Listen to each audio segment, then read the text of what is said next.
Olá, amigos do Gotem. Mais uma vez aqui estamos nós reunidos para mais uma formação sobre a igreja. Essa aqui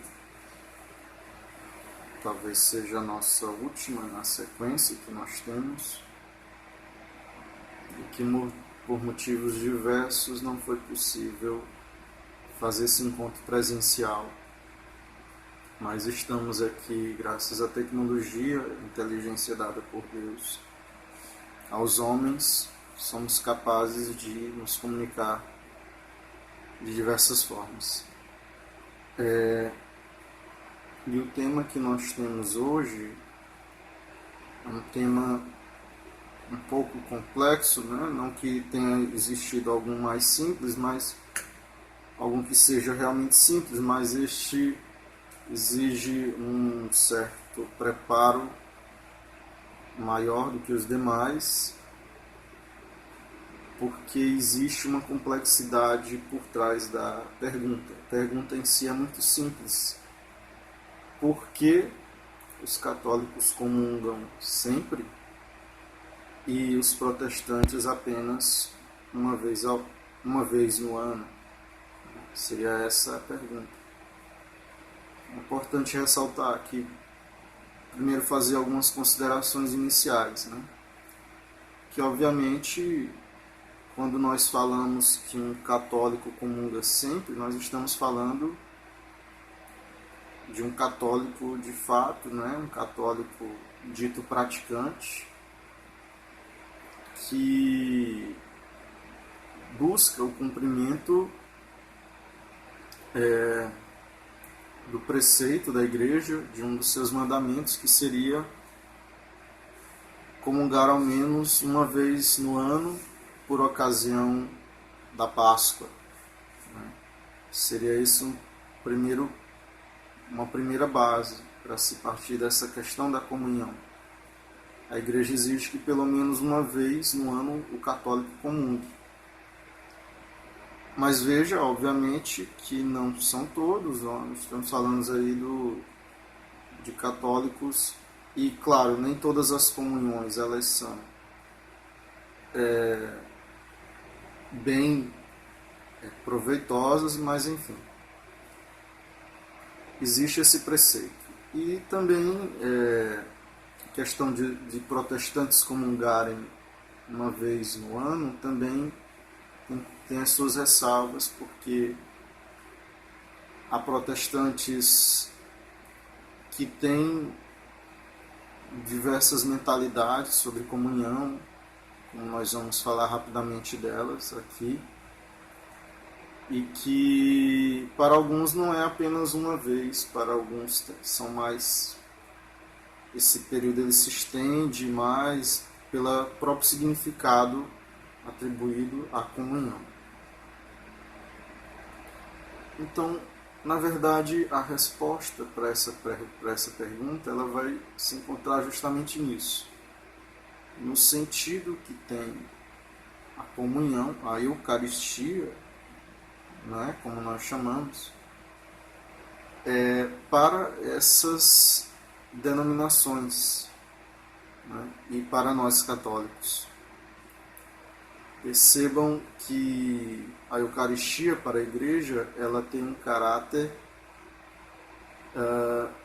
extremamente místico, inclusive porque deriva de um rito místico com sinais, gestos, palavras, objetos, vestes sagradas, cantos, orações que nos remetem e nos ligam ao céu, nos ligam à igreja triunfante, né? Portanto, algo místico desde a sua origem. Para a Igreja Católica, a Eucaristia ela é fruto de uma renovação do sacrifício do Calvário. Naquela ocasião da última ceia, naquela data em que Cristo tomou pão e ceia com seus apóstolos, né? Tem-se ali um momento que antecede, né, o último momento de Cristo enquanto homem neste mundo. Portanto, para nós católicos, toda essa dimensão passada, ela vem de modo presente para nós. Ela se torna presente, se torna realidade, né? Tanto aquela ceia, a forma de ceia, o altar, o pão, o vinho, os elementos estão ali, os elementos da ceia, o lavabo, os convidados, o local amplo para a realização daquela Páscoa, que essa Páscoa ela se revestiu de um novo significado, né?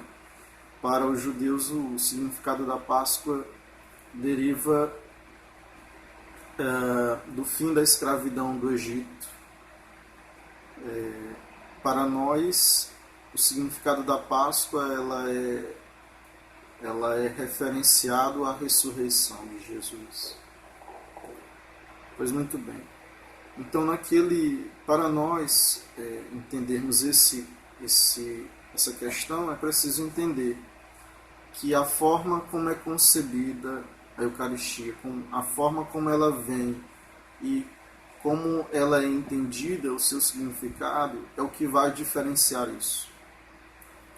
Porque se nós entendermos a Eucaristia apenas como uma representação, apenas como uma simbologia, apenas como um ato, não é, de um mandato, de um mandamento de Deus, fazer isto em memória de mim, a repetição desse gesto. Se nós entendermos apenas nesse sentido de trazer isso à tona e não outros elementos, nós vamos acabar entrando na concepção protestante de comunhão, de Eucaristia. Porque vejam, para nós católicos, não há representação, não há simbologia no ato em si, não há um simples obediência ao ato de repetir o gesto. Para nós, há a realidade, embora também antes da realidade haja apenas o símbolo, né?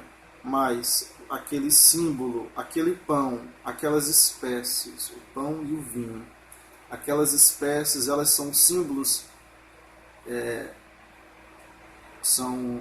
até determinado ponto, mas a partir do momento em que o sacerdote, aquele membro da comunidade que foi retirado do meio do povo para oferecer a Deus o sacrifício, para Deus, né, para que este sacrifício se reflita em graças, né, para o povo, o sacerdote, ele transforma, mas ele em persona Christi, na pessoa de Cristo. Ele, enquanto instrumento, enquanto sujeito, né, ele empresta a sua voz para Cristo. E Cristo, pela boca do sacerdote, diz: tomai e comei, isto é o meu corpo, tomai e bebei, isto é o meu sangue. Então percebam, a igreja ela interpreta isso na sua literalidade. A igreja ela não entende isso no sentido figurado. A igreja percebe que essas palavras de Jesus, elas devem ser compreendidas tal qual ele disse, sem nenhuma ressalva. E muito oportuno, né, para entender esse entendimento da igreja é que perceber aquele Evangelho de João capítulo 6, né, em que nós vamos ter um discurso longo, um diálogo longo de Jesus com várias pessoas, né? E por diversas vezes ele vai chegar a repetir, né, que o pão que ele dará, né, que é verdadeira comida, é verdadeira bebida, que só terá vida quem dele comer e quem dele beber, que não é como o maná do deserto, que os pais comeram no deserto e morreram, é diferente. E à medida em que os líderes religiosos vão percebendo aquelas palavras de Jesus, eles vão entendendo no sentido literal, realmente, como esse homem vai se dar a nós de comer. Querendo dizer, este homem pensa que nós somos canibais, que nós vamos comer a sua carne e beber o seu sangue. Né? Eles entendem nesse sentido, né? E, quer dizer, no sentido da realidade da carne, na realidade do sangue. E o mais interessante é que Jesus ele não se dá ao trabalho de fazer nenhuma observação a respeito daquela concepção daqueles homens. E não fazendo observações a esse respeito, o que nos resta é acreditar que aqueles homens eles tinham entendido bem que realmente aquele homem se faria carne num pedaço de pão, que aquele homem se faria vinho, se faria sangue em vinho. Portanto, a igreja ela tem essa fundamentação, mas para além disso, a tradição, né, que nós não podemos esquecer que Jesus prometeu que o Espírito Santo revelaria todas as coisas à igreja, que ela teria as chaves de ligar, desligar no céu e na terra. Portanto, nós acreditamos, além dessa fundamentação bíblica e de outras também, que não é o tema Eucaristia, não é um tema aqui exatamente a presença real, mas que passa por ele também, né? Que também pela tradição, pela providência do Espírito Santo a esta igreja, né? Que desde tempos remotos tem se remetido a esta realidade. Então, o primeiro entender isso, né? Que para católicos a realidade que existe na Eucaristia, né, é de presença real, é a chamada transubstanciação, a mudança da substância. Não é consubstanciação, né? Importante diferenciar que a transubstanciação ela se trata, como o nome já sugere muito bem, uma mudança da substância. Portanto, aquelas espécies, pão e vinho, aquelas oferendas, elas são pão e vinho até determinado ponto da missa. Depois disso, ali é corpo e sangue de Cristo. Exatamente no momento chamado da consagração, né, da transubstanciação em si, que o Padre empresta a sua voz a Cristo, e Cristo se oferece, como fez na última ceia, e também como fez na cruz. São duas realidades que não se separam. Para que a Eucaristia ela venha a nós, Cristo trouxe essas duas realidades. O alimento que vem na ceia, mas não é um alimento qualquer.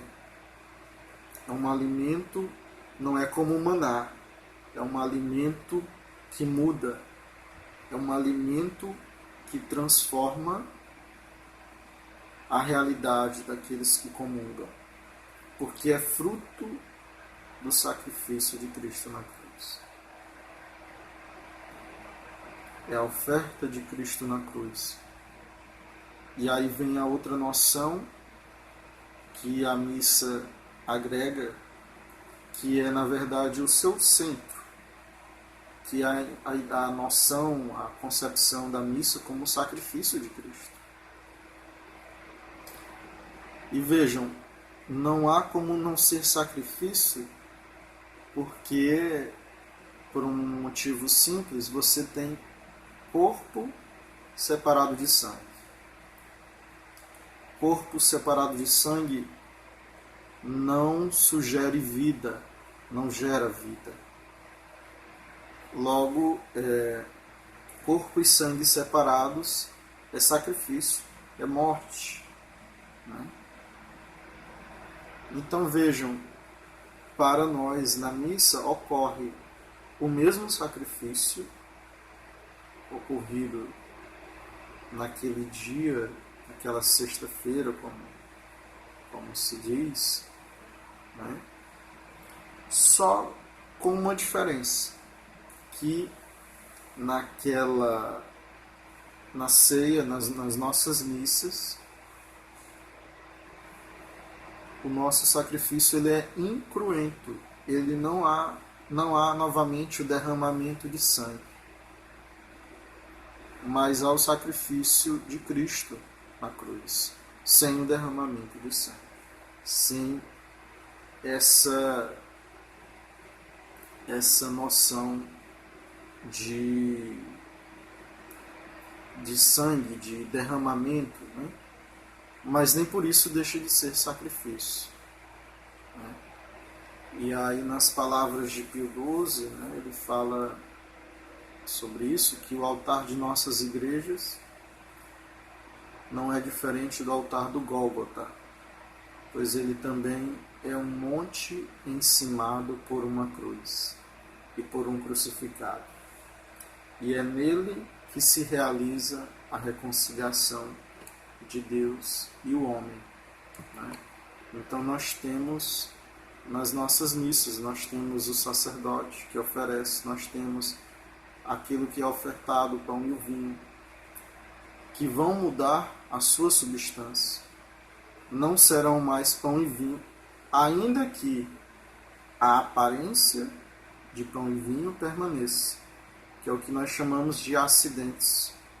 Os acidentes, eles permanecem, mas a essência é mudada. Né? E como Deus faz tudo de forma perfeita,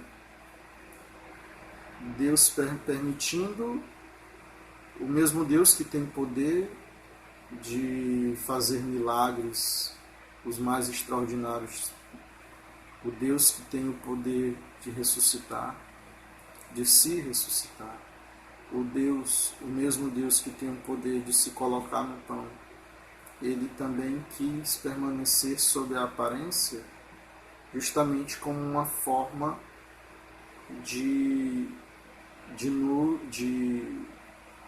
nos estimular, né, a termos fé, né, de não acreditarmos só por vermos a aparência do pão de vinho, nós de sangue e carne, nós que somos muito guiados pela aparência. Portanto, muito, muito sábio Deus, né? nesse sentido. Permite a mudança da essência, mas os acidentes, a aparência permanece para enganar os tolos, como acontece nos nossos dias. Da mesma forma também vai falar São Tomás, né, que tanto vale a celebração da Santa Missa, quanto vale a morte de Jesus na cruz. Né? Dessa forma, não há como não dizer, né, que na missa ocorre o mesmo sacrifício da cruz, né, que não é nova morte, mas uma atualização sacramental, né, separados apenas na ordem cronológica, né, na ordem do tempo, mas o que existe sobre o altar é a mesma vítima, é Jesus, o mesmo oferecimento, né, e o mesmo sacerdote da cruz. O ente central. Difere-se apenas no modo em que Jesus se oferece. O da cruz foi oferecido com derramamento de sangue, que é o que nós chamamos cruento. E o da missa, ele é incruento, chamado sem derramamento de sangue. Né? E aí é que vem, né, a noção, contrapondo a isso, a noção protestante. Porque esse foi um dos pontos de maior dificuldade no período da Reforma, foi entender esse caráter sacrificial da missa. Então passou-se a perceber, já com o protestantismo que ele vem junto com essa noção racionalista das coisas, não consegue entender que na missa ocorra a transubstanciação, mas somente a consubstanciação. Isso falando aos protestantes, que claro, não são todos, principalmente protestantes luteranos. E assim, dessa forma, que não haveria uma mudança, haveria a presença tanto de pão quanto de corpo, tanto de vinho quanto de sangue. É uma noção mais racionalista do que a transubstanciação, né? No sentido de que explica um tanto, né? Explica de forma satisfatória a não mudança na aparência das espécies, a não mudança nos acidentes. Ou seja, isso de certa forma agrada aos olhos. Mas vejam, esta noção, né, de consubstanciação está diretamente relacionado à não compreensão da missa como renovação do sacrifício de Cristo na cruz. E também deriva de uma outra concepção interessante, né, que concorre para isso. É que, na verdade, para o protestantismo, há a noção de sola gratia, né, que apenas a graça é que salva o homem. A justificação ela vem pela graça. E para nós católicos o entendimento sempre foi de que a santificação ela vem pela fé, pela graça, né, o sacrifício redentor de Cristo, mas também vem pela caridade, pelas obras, baseado na carta de São Tiago, principalmente, né, de que a fé sem as obras ela é morta. Então essa noção de santificação, mesmo essa possibilidade de santificar-se, ela é mais presente no catolicismo do que no protestantismo. É de certa forma inconcebível, imaginável a um protestante, sobretudo os protestantes não tradicionais, né, compreender essa noção de santificação das coisas. de sacralidade, de presença real. Tudo isso é um mundo muito distante do pensamento deles, né, unidos, fruto desse pensamento racionalista. Então essa noção de santificação que a Eucaristia, segundo a Igreja nos ensina, vem a acontecer em nós, a modificarmos, ela não é compreendida nesse mesmo sentido, né? Pelo menos por grande parte dos protestantes.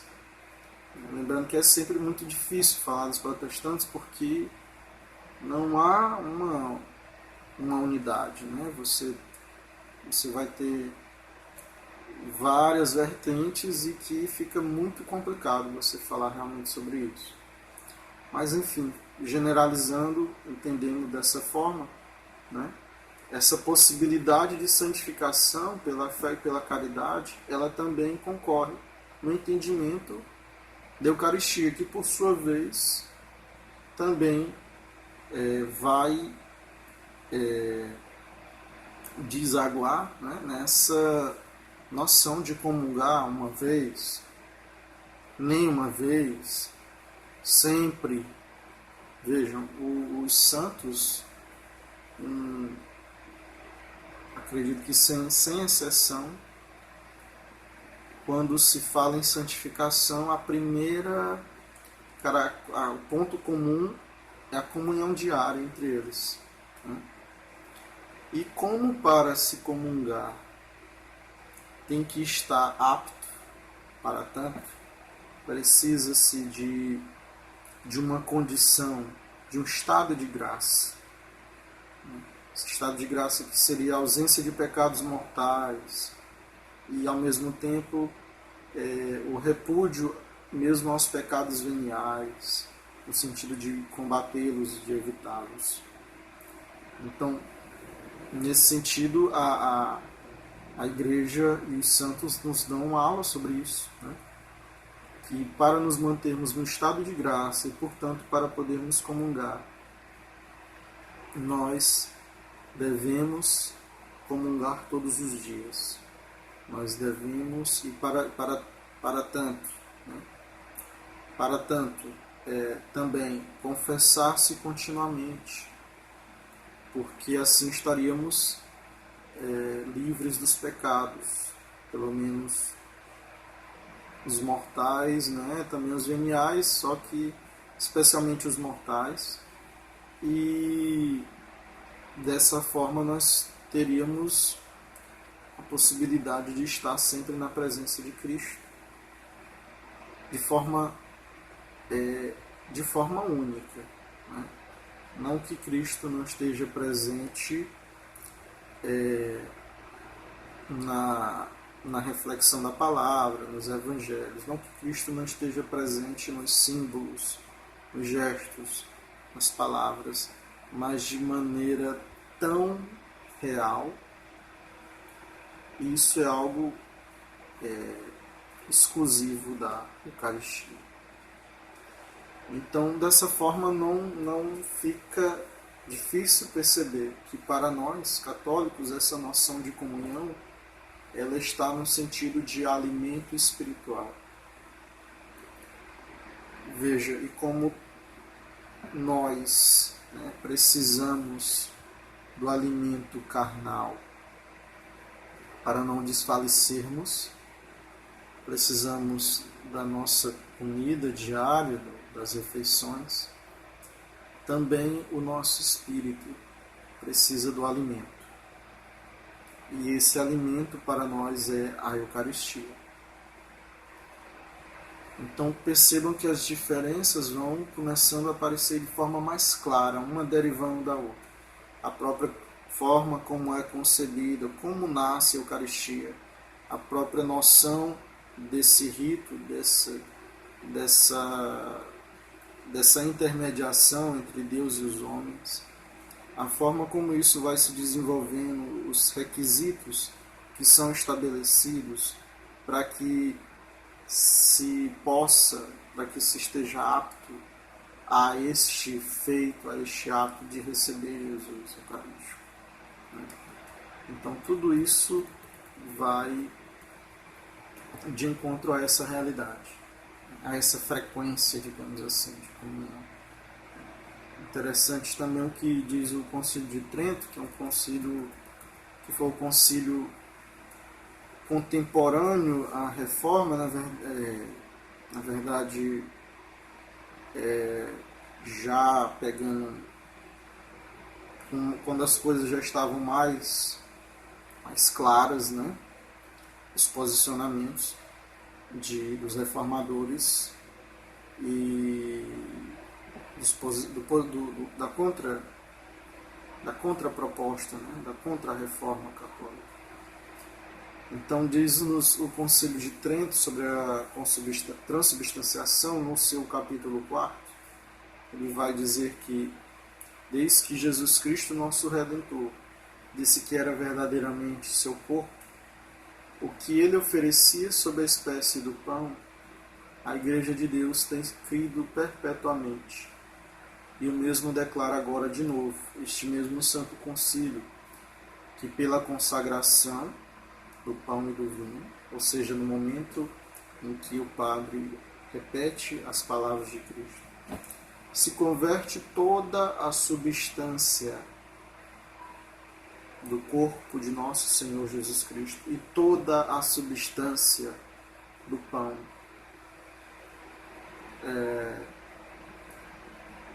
na substância de seu sangue, cuja conversão a Igreja Católica chama oportuna e apropriadamente de transubstanciação. E o Concílio Vaticano II, ele também, embora ele seja muitas vezes duramente criticado,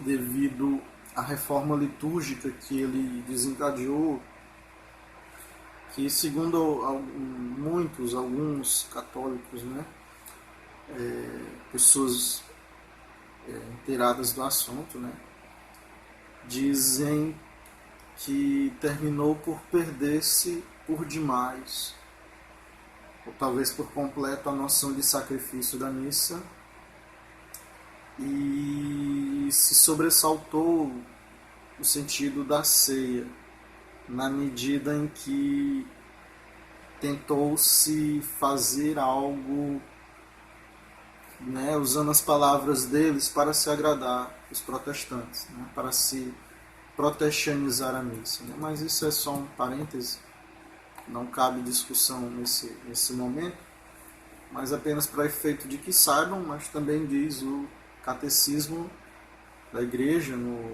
que é fruto desse concílio, da seguinte forma, né? Que os sinais essenciais do sacramento eucarístico são o pão de trigo, né, sem fermento, e o vinho de uva, portanto não suco, né, mas vinho verdadeiramente, sobre os quais é invocada a bênção do Espírito Santo, né, que é o que nós na missa chamamos de epiclese, né, epíclese, no momento em que o padre estende as mãos sobre as espécies e pede a Deus a presença do Espírito Santo, né?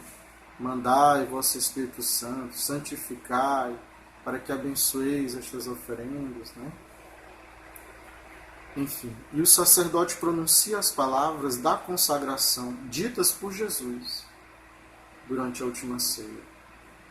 Portanto, não há existe previamente uma narração da instituição da Eucaristia, mas no momento em que Jesus fala propriamente, o padre ele diz de forma direta, ele não interfere, ele não narra, ele usa como o próprio Cristo, porque é isso que ele é naquele momento.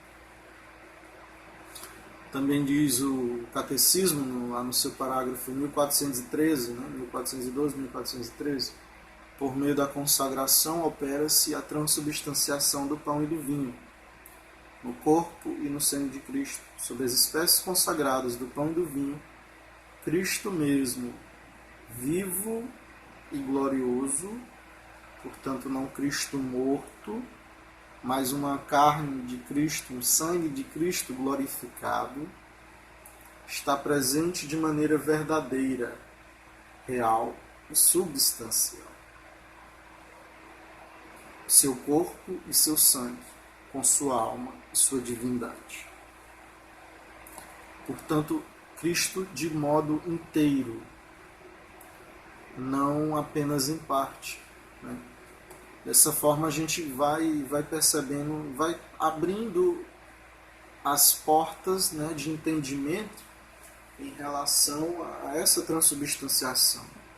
A noção também de consubstanciação protestante, que no sentido mais racional tenta manter as duas realidades, tenta agradar aos olhos, no sentido de que não há mudança na substância, mas ali a presença de Cristo e também daqueles acidentes permanece ali também o pão, né? E também há o sentido mesmo mais racional ainda, né?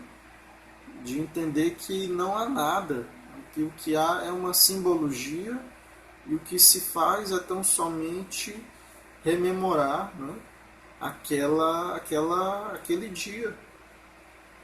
Aquele dia, para nós não, aquele fato, ele é vivo, ele é real, né?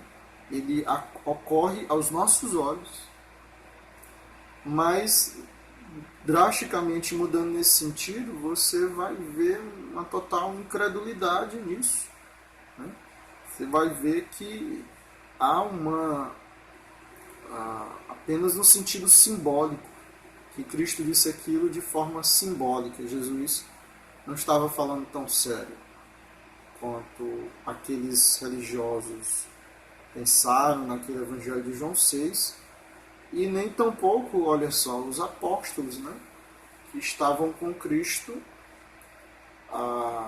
fala-se de pelo menos 3 anos de catequese, e naquele momento não há nenhum estranhamento, né, nem por parte dos discípulos e nem de Jesus tentando deixar claro o que queria dizer, né? Mesmo que sempre fez dessa forma, mesmo todas as vezes em que Jesus via a fragilidade de entendimento dos apóstolos, dos discípulos, ele tratava de explicar, não deixava na penumbra, né, no sentido de deixar claro. Então tudo isso concorre para o entendimento disso, né? Então dessa forma fica fácil entender que para os católicos convém e muito em comungar sempre, ainda que a igreja peça, ordene ao menos uma vez, né? Isso é no sentido de dizer, de no mínimo, né, numa hipótese de ausência de sacerdote na região, de uma igreja perseguida, né, que pelo menos uma vez, por ocasião, ao menos da Páscoa, se comungue. Da mesma forma também a igreja que se comungue ao menos uma vez, por ocasião que se confesse ao menos uma vez, por ocasião da Quaresma. Portanto, meus amigos, fica mais claro entender isso. A noção de transubstanciação, a noção de realidade, de algo que ocorre tal qual ocorreu, uma mudança na forma, reviver este momento e trazer a realidade de Cristo. E Ele está em nós de forma tão intensa, isso muda totalmente, né, no entendimento. Daí se perceber que para nós é importantíssimo estarmos sempre em comunhão. Para um protestante, de modo geral, isso não é importante.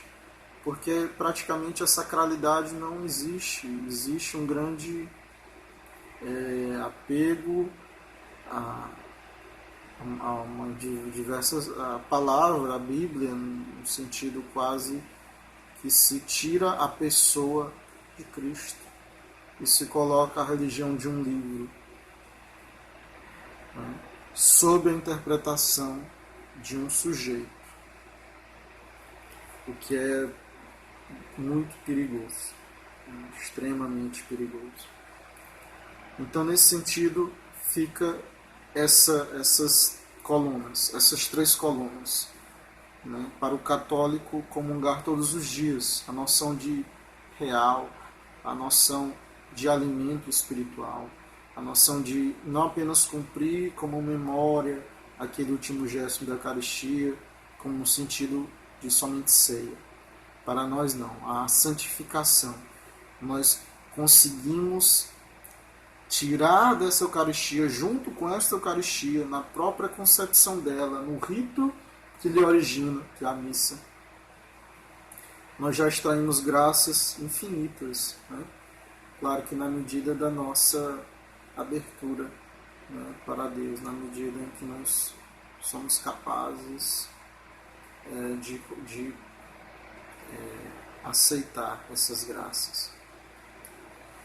Para os demais, não há essa noção, há apenas o sentido de um fato memorial, né? Seria como celebrar o aniversário de alguém, uma coisa que se faz uma vez no ano, né, para não se passar em branco. Então, nesse sentido, fica muito mais claro para nós compreendermos por que um católico ele comunga sempre, ou deveria, e o protestante apenas uma vez ao ano, se assim o faz, né, considerando que a dessacralização nesses ambientes, nessas igrejas, elas têm predominado, né? E no sentido de ser cada vez mais racionalizada. E quando não está nesse sentido, está no sentido oposto, no sentido do curandeirismo, do Deus faço, que tudo obtém para mim, na medida numa perspectiva da teologia da prosperidade. Então, acredito que tenha contribuído, né, esse vídeo para o conhecimento de todos que estão assistindo, para entender essa dimensão, né, de como a Igreja ela nos abre o canal da graça.